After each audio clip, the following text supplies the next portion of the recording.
हे guys, अस्सलाम वालेकुम। Welcome back to my another blog. आज मुझको हो गई है बहुत ज़्यादा सर्दी।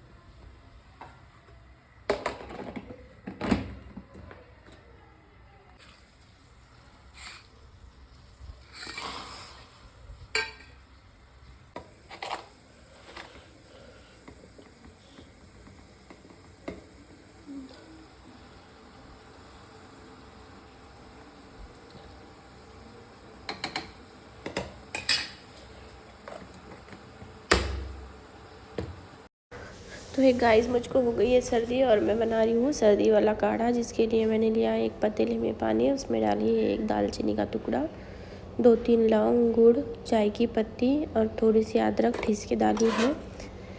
इसे अच्छे से 10 से 15 मिनट अच्छे से उबलने दें। देखिए हमारा काढ़ा तैयार है सर्दी वाला पीने के लिए। आप भी बना कर पिए और जिसको सर्दी है उसको भी पिलाएं। सर्दी 1-2 दिन में ठीक हो जाती है इंशाल्लाह। और वीडियो अच्छा लगे तो लाइक, शेयर, सब्सक्राइब ज़रूर करें।